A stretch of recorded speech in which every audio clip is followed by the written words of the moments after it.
এখন সালাউদ্দিন সাহেব যে বক্তব্য দিয়েছেন সেই বক্তব্য অনুযায়ী আওয়ামী লীগের দাফন হয়ে গেছে, কবর হয়ে গেছে কোথায়? দিল্লিতে। ফলে অ্যাজ এ হোল এই যে স্বরাষ্ট্রমন্ত্রী যে কথাগুলো বলছেন, আলটিমেটলি এই কথাগুলো আওয়ামী লীগের পক্ষে চলে যাচ্ছে, এই কথাগুলো ভারতের পক্ষে চলে যাচ্ছে। ঘটনা তো তা নয়। তাহলে 23শে জুন আওয়ামী লীগের যেদিন প্রতিষ্ঠা বার্ষিকী সেদিন সেনাবাহিনীর নামালেন কেন?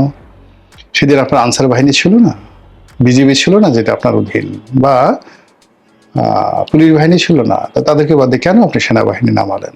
এবং এখন আজকের এই সময়টা পর্যন্ত এখনো সেনাবাহিনী আপনি মাঠে রেখেছেন এই জুলাই মাসে। আপনি এই 15ই আগস্টকে নিয়ে আপনার কি ভয় হচ্ছে না এখন? আপনার যদি ভয় হয় তাহলে তো সে মরল না, সে তো মরেনি, আওয়ামী লীগ তো মরেনি, দাফন কাফন তো প্রশ্নই আসে না, বরং শীত হয়ে সে দাঁত ভেস্কি দিয়ে জিব্বা নাড়াচ্ছে। এবং একজন মরা মানুষ, আপনি যাকে মনে করছে একজন মরা মানুষ, ওই আগেই বললাম, একজন মরা মানুষ যদি চিত হয়ে শুয়ে আপনাকে ভেংসি কাটে, জিব্বা বের করে, কিংবা সেই তর্জনী উচিয়ে, পিনাকি ভট্টাচার্য যেভাবে তার মানে তর্জনী উচিয়ে, আঙ্গুল উচিয়ে কি যেন একটা দেখাতে চায় বা করতে চায়, ওইরকম যদি কোনো আওয়ামী লীগের লোক যাকে আপনি মৃত মনে করছেন সে যদি আঙ্গুলটা এভাবে উচিয়ে ফেলে, তাহলে কেমন লাগবে বলেন তো? মনে হবে এটা ভৌতিক কাণ্ড না? পুরো এই 6 কোটি মানুষকে আপনি একটা ভৌতিক জগতে পাঠিয়ে দিচ্ছেন। It's not the wise. Awami League should be reconciliated. এখানে রিকনসিলিয়েশন ছাড়া আমাদের রাজনীতির কোনো মুক্তি হবে না। কাজে এই ধরনের কথাবার্তা দলের জন্য, সরকারের জন্য, দেশের জন্য অবশ্যই অবশ্যই কল্যাণ বয়ে আনবে না। এখন ধরুন, আওয়ামী লীগ তো একটা দল নয়, আওয়ামী লীগ কোনো ব্যক্তি নয়, আওয়ামী লীগ শেখ হাসিনা নয়, ইভেন আওয়ামী লীগ বঙ্গবন্ধু নয়। আওয়ামী লীগ হলো একটা বিশ্বাস, এ বিলিভ, যেটা এদেশের 6 কোটি মানুষ মস্তিষ্কে এবং মনে ধারণ করেন। তাহলে মস্তিষ্ক যদি 6 কোটি হয় আর মনও 6 কোটি, তাহলে 12 কোটি।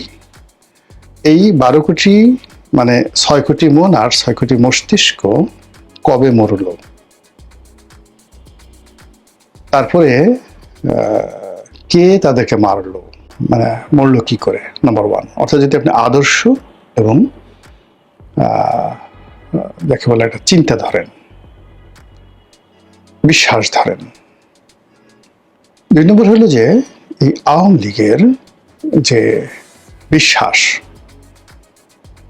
এবং যে আদর্শ এবং যে নীতি, সেটা জয় বাংলা হোক, তারপরে জয় বঙ্গবন্ধু হোক, শেখ হাসিনা হোক, বাংলাদেশি মানে বাঙালি জাতীয়তাবাদ হোক, ধর্মনিরপেক্ষতা হোক, মুক্তিযুদ্ধ হোক, মানে এই যে তার যে অনেকগুলো ন্যারেটিভ রয়েছে, আদর্শ রয়েছে। প্রথমত আওয়ামী লীগ এটা বিশ্বাস, মানে আওয়ামী লীগ নাম শুনলে, নৌকার কথা দেখলেই মানুষের মনের মধ্যে একটা নাচন তৈরি হয়ে যায়, মস্তিষ্কের নাচন তৈরি হয়ে যায়, এটা একটা পার্ট। সেকেন্ড হলো এটা মরলো কি করে, দিস ইজ মাই কোশ্চেন।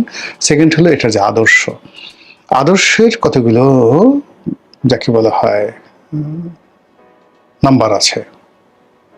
বললাম যে এটা যেমন মুক্তিযুদ্ধের আদর্শ, জাতীয়তাবাদের আদর্শ, রাজনৈতিক আদর্শ, তারা গরিব মানুষের রাজনীতি করে, মেহনতি মানুষের রাজনীতি করে, প্রান্তিক জনগোষ্ঠী মানুষ করে। এখন আপনি বাংলাদেশে ধরেন যত রিক্সাওয়ালা আছে, 90% রিক্সাওয়ালা আওয়ামী লীগ করে। যত মজুর আছে, মোটে আছে, মেথর আছে, নাফিত আছে, ধোপা আছে, 90% আওয়ামী লীগ করে। এদেশের যত দলিত সম্প্রদায় রয়েছে, উপজাতীয় সম্প্রদায় রয়েছে, 90% আওয়ামী লীগ করে। হিন্দু সম্প্রদায় 90% আওয়ামী লীগ করে। তা এই মানুষগুলো তারা কোনো আদর্শ বোঝে না, এটা তারা বিশ্বাসে লালিত হয়। আর এদেশের কবি, সাহিত্যিক, শিল্পী থেকে শুরু করে বড় বড় ব্যবসায়ী, এখন সবাই, বেশিরভাগ মানুষ আওয়ামী লীগ করে।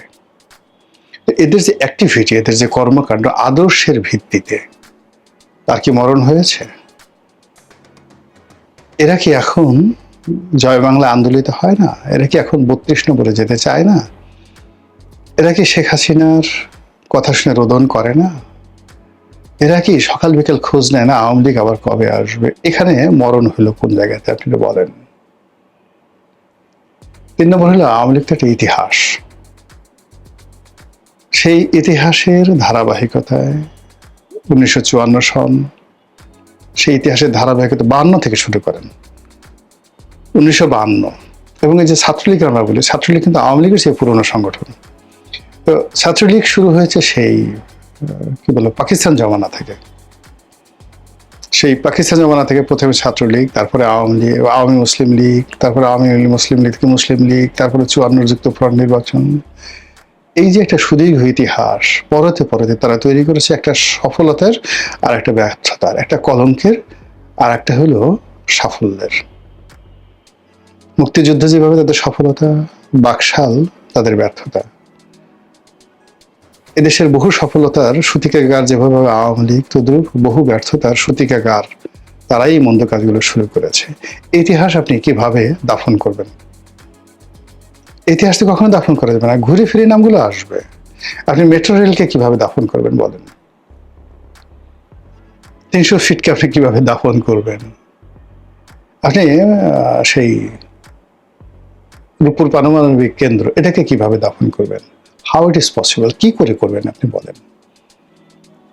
ফলে অ্যাজ এ হোল এই যে স্বরাষ্ট্রমন্ত্রী যে কথাগুলো বলছেন, আলটিমেটলি এই কথাগুলো আওয়ামী লীগের পক্ষে চলে যাচ্ছে, এই কথাগুলো ভারতের পক্ষে চলে যাচ্ছে। এবং তিনি যত বেশি অ্যাকশন দেখাবেন, এই সমস্ত ব্যাপারে যত নেতিবাচক কথাবার্তা বলবেন, ততই তাকে সবাই সালাউদ্দিন বলবে, ততই তাকে সবাই শিলং সালাউদ্দিন বলবে, ততই তাকে সবাই ভারতের এজেন্ট বলবে। এবং এটা তার কপাল খারাপ। তিনি বুদ্ধিমান মানুষ, সাহসী মানুষ, জীবনে সফলতা পেয়েছেন বহু ক্ষেত্রে। কাজী এই সফলতার ক্ষেত্রে আমার কাছে মনে হচ্ছে যে তার দলের এই সেম কথাগুলো যদি আওয়ামী লীগ দাফন কাফন হয়েছে, এটা যদি গয়েশ্বর বাবু বলতেন, সবচেয়ে কম সমালোচনা হতো।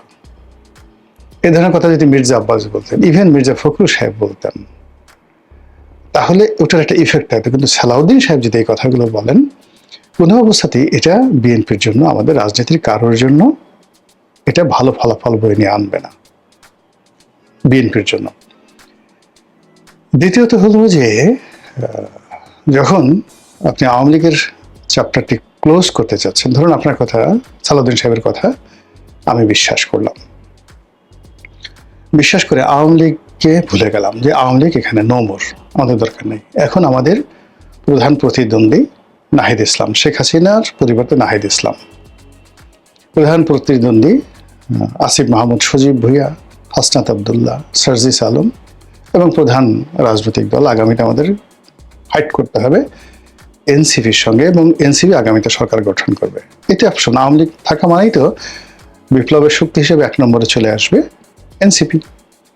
আচ্ছা, দ্বিতীয় যে শক্তি সেটা আসবে কারা?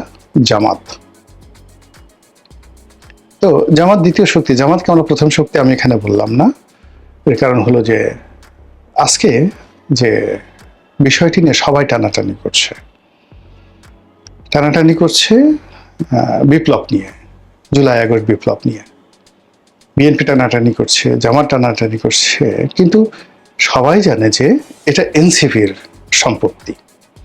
তো কাজেই এই বিপ্লবটি যদি সফল হয়, আওয়ামী লীগ যদি আসলে কবরে চলে যায়, তাহলে এই বিপ্লবের ফলে তো চলে গেল। বিএনপি বা জামাত তো আসলে আওয়ামী লীগের একটা পশম স্পর্শ করতে পারেনি। সালাউদ্দিন সাহেব থেকে শুরু করে অন্যান্য যে সমস্ত লোক বড় বড় কথাবার্তা বলছেন, তারা তো আওয়ামী লীগের জমানায় একটা শব্দ করতে পারেননি। আমি এই জমানাতে যে কজন লোক খুব স্ট্রেট ফরওয়ার্ড হইতে কথাবার্তা বলছেন, বয়সে ছোট কিন্তু নির্ভেজাল কথাবার্তা বলছেন, আমজনতা পার্টির সভাপতি জনাব তারেক রহমান, যিনি বর্তমান প্রধানমন্ত্রী তারেক রহমান সাহেবের ঘনিষ্ঠ বন্ধু। তাকে বাংলাদেশের দ্বিতীয় তারেক রহমান হিসেবে অভিহিত করা যেতে পারে। তো আমজনতা পার্টির সভাপতি জনাব তারেক রহমান বিভিন্ন টকশোতে গিয়ে যে কথাগুলো বলছেন, এটাই হলো রিয়ালিটি, এটাই হলো বাস্তবতা। তিনি জুলাই নিয়ে যে কথা বলছেন, 32 নম্বর যে কথা বলছেন, আজকের বাংলাদেশ নিয়ে যে কথা বলছেন, তিনি পিনাকিকে নিয়ে যে কথা বলছেন, আমার দেশের মাহমুদুর রহমান জামাতকে নিয়ে যে কথাগুলো বলছেন, এটা হলো একেবারে বাস্তব। এর সে কোনো বাস্তব কথা নেই। আমার কাছে মনে হয় যে যদি নম্বর দিতে হয়, তাহলে 1 নম্বর বাংলাদেশে এই মুহূর্তে সত্যবাদী হিসেবে নির্ভীক কথা হিসেবে এবং নির্ভেজাল কথা হিসেবে এই সাম্প্রতিক 2 বছর নিয়ে, এর আগের কথা বাদ, এই 2 বছর নিয়ে যারা সবচেয়ে স্ট্রেট ফরওয়ার্ড ওয়েতে কথাবার্তা বলছে, একদম নিরপেক্ষ, তার মধ্যে জনাব তারেক রহমান প্রধান, মানে আমজনতা পার্টির সভাপতি তারেক রহমান। তো যদি আপনি জুলাইকে মূল্যায়ন করতে চান, তাহলে এই তারেক রহমানের জন্যই আজকে বিএনপি ক্ষমতায়, প্রধানমন্ত্রী তারেক রহমান সাহেবের জন্য না। ইভেন তারেক রহমান সাহেব, যিনি আমজনতার সভাপতি, তিনি একটি সাক্ষাৎকারে বলেছেন যে বর্তমান হাসনাত, সার্জিস, অন্যান্য যারা আছেন তারা প্রথমত আন্দোলন থেকে নিজেদেরকে প্রত্যাহার করে নিলেন, তারা ডিজিএফআই এর কবলে চলে গেলেন। তারা যেটা বললেন যে এখন যারা আন্দোলন করছে তারা সন্ত্রাসী, আমরা না। তো ওই প্রেক্ষিতে এই আমজনতার সভাপতি জনাব তারেক রহমান তিনি আন্দোলনের নেতৃত্বে চলে এলেন এবং আস্তে আস্তে আস্তে আস্তে সাধারণ মানুষ সম্পৃক্ত হলো। তো এই যে সাধারণ মানুষ যে সম্পৃক্ত হলো, ঠিক সেই সময়টাতে বর্তমান প্রধানমন্ত্রী তারেক রহমান তিনি এই যে এখন আমরা যাকে দ্বিতীয় তারেক রহমান বলছি, তাকে নিয়মিত ফোন করতেন, তাকে বিভিন্ন রকম উৎসাহ দিতেন, উদ্দীপনা দিতেন এবং কিছু টাকা পয়সাও দিতেন। এবং তারেক রহমান বলছেন যে 1 নম্বর তারেক মানে প্রধানমন্ত্রী তারেক রহমান উনি ওরকম 4 লাখ 5 লাখ টাকা দেননি, আমাকে 20,000 25,000 এরকম করে টাকা দিয়েছেন। তো এই যে দেখুন, এখন আপনি যদি সালাউদ্দিন সাহেব এই মুহূর্তে যদি সেই জুলাইকে আপহোল্ড করতে চান, যে এই জুলাই সবকিছু যারা আমাকে ক্ষমতা এনেছে, এই জুলাই সবকিছু যা শেখ হাসিনাকে কবর দিয়েছে, এই জুলাই সবকিছু যা কিনা আওয়ামী লীগের দাফন কাফন সম্পন্ন করেছেন, তাহলে নেক্সট প্রধানমন্ত্রী হবেন বাংলাদেশের আম জনতা দলের প্রধান জনাব তারেক রহমান। বিকল্প তারেক রহমান সাহেবের যে প্রতিদ্বন্দ্বী, তারেক রহমান সাহেব বলছেন যে আমি হলাম অরিজিনাল এই সময়টাতে, যারা এই সবাই যখন আন্দোলন থেকে চলে গেছে, সবাই যখন পিস টার্ন নিয়েছে, তখন আমি প্রথম এই বাঁশের লাঠি হাতে নিয়ে এই স্বাধীনতা ফিরিয়ে আনার জন্য, সার্বভৌমত্ব ফিরিয়ে আনার জন্য, দেশের মালিকানা ফিরিয়ে আনার জন্য সেই রামপুরাতে দাঁড়িয়েছিলাম। এটা সত্য কথা, ইতিহাসে সেগুলো দেখেন। তো তার সেই বিজয়টিকে পরবর্তীতে ডক্টর মোহাম্মদ ইউনূস, হাসনাত, সার্জিস এরা ছিনিয়ে নিয়েছে বলে তারেক রহমান সাহেব অভিযোগ করছেন। মানে তো সেই অভিযোগের ভিত্তিতে এখন বাংলাদেশে একটা পোলারাইজেশন হচ্ছে। দেখেন, আমি কিন্তু কখনো আমজনতা দলের তারেক রহমানকে নিয়ে এত ডিটেলস বলি, কিন্তু ব্যাপার হলো যে তিনি এখন মিডিয়ায় হটকেক, তাকে সবাই গ্রহণ করছে। এমনকি আমার 32 নম্বর ভেঙেছে, বঙ্গভবন ভাঙতে গেছে, সিপিবির অফিস ভাঙতে গেছে, কিন্তু এই কাজগুলো যে তার অন্যায় হয়েছে সে এখন স্বীকার করছে। সে এখন জুলাই যোদ্ধা হিসেবে নিজেকে পরিচয় দিয়ে গর্ব অনুভব করছে না, এই কথাগুলো সে স্বীকার করছে। ফলে সত্যিকার অর্থে আমজনতা বলতে যা বোঝায়, সাধারণ জনতা বলতে যা বোঝায়, সেটি এখন আমজনতার দলের সভাপতি তারেক রহমান সেই পর্যায়ে চলে গেছে। এখন আপনি তাকে আম তারেক বলে আর ঠাট্টা করতে পারবেন না। যেখানে দেশের প্রধানমন্ত্রী লন্ডনে থেকে তাকে নিয়মিত টেলিফোন করতেন, এই যে এখন তো ক্ষমতায় আছে, সে তো অস্বীকার করতে পারবে না, ফোন করে আবার মাত্র 1020 টাকা দিতেন। উনি বলতেন যে উনি আমার দিয়েছে 20,000 টাকা, আর আমি নিজের আম বিক্রি করা টাকা দিয়ে 3 লাখ 4 লাখ টাকা দিয়ে এই আহত লোকদেরকে সাহায্য করেছি। বলেন তাহলে সেই জুলাই বিপ্লবের মূল মাস্টার মাইন্ড কে, সুবিধাভোগী কে? কাজেই এই জুলাইকে কেন্দ্র করে যদি আগামীতে পট পরিবর্তন হয়, নতুন কেউ ক্ষমতা আসে আদার দেন বিএনপি, তাহলে সালাউদ্দিন সাহেবরা আগামীতে যে পরাজিত হবেন এই জনাব দ্বিতীয় তারেক রহমান অথবা তার অপোনেন্ট যারা আছেন হাসনাত, সার্জিস, নাহিদ, এদের কাছে। এটা হলো রূঢ় বাস্তবতা। তো কাজে এই যে দাফন কাপড় নিয়ে যে কথাবার্তা বলছেন, আমরা অনেক সময় অনেক কথা বলে ফেলি, কিন্তু প্রতিটি কথাকে যদি আপনি এভাবে বিশ্লেষণ করেন, তাহলে আপনি দেখবেন যে এই দাফন কাফনের মাধ্যমে আওয়ামী লীগের উপাখ্যানটাকে শেষ করে দিয়ে এখন জুলাই যারা বিপ্লবী, জুলাই যারা যোদ্ধা, তাদেরকে বিএনপির মুখোমুখি দাঁড় করিয়ে দেওয়া হচ্ছে এবং সংগতিকারণে এরা এম্পাওয়ার্ড হয়ে যাবে। এবং এখন তারা যে ভাষায় কথাবার্তা বলছে, এই কথা আর 15 দিন পরে দেখবেন যে সম্পূর্ণ রিভার্স হয়ে গেছে, পাল্টে গেছে। এবং এদের সঙ্গে বহু, এমনকি এই যে জনাব তারেক রহমান আমজনতা দলের সভাপতি, এর সঙ্গে যদি আওয়ামী লীগের লোক, দলে দলে আওয়ামী লীগের লোক যোগদান করে, এর পিছনে যদি সবাই তারেক ভাই জিন্দাবাদ দেয়, এবং এখানে এর যত বেশি বলবে তারেক ভাই জিন্দাবাদ, তারেক ভাই জিন্দাবাদ, আমার নেতা তারেক রহমান, তারেক ভাই, তারেক ভাই, ততই এটা প্রধানমন্ত্রীর জন্য, তারপর স্বরাষ্ট্রমন্ত্রীর জন্য কতটা অস্বস্তিকর হবে, কতটা অবমাননাকর হবে। একবার একটু চিন্তা করেন তো, যে মুখগুলো খুলে গেছে, আপনি তো মুখ বন্ধ করতে পারবেন না, সেই জিনিসগুলো হয়ে গেছে। ফলে এই যে মাদ্দা জিল্লুহুল আলী বলতে যাকে বোঝানো হয়, মানে প্রধানমন্ত্রীর ছায়া যার উপর আছেন স্বরাষ্ট্রমন্ত্রী, তিনি এই যে আওয়ামী লীগ নিয়ে যে সিদ্ধান্তগুলো দিচ্ছেন, এটা রাজনীতিতে কি রসায়ন তৈরি করছে, কি প্রতিক্রিয়া তৈরি করছে। তিনি যে আওয়ামী লীগের দাফনের ব্যবস্থা করছেন, কাফন করা হয়ে গেছে, জানাজা দিয়ে ফেলছেন, এই টোটাল জিনিসগুলো, তাও আবার দিল্লিতে, এটার কি প্রতিক্রিয়া হতে পারে রাজনৈতিক। সেকেন্ড থিং হলো জনগণের মধ্যে কি হতে পারে।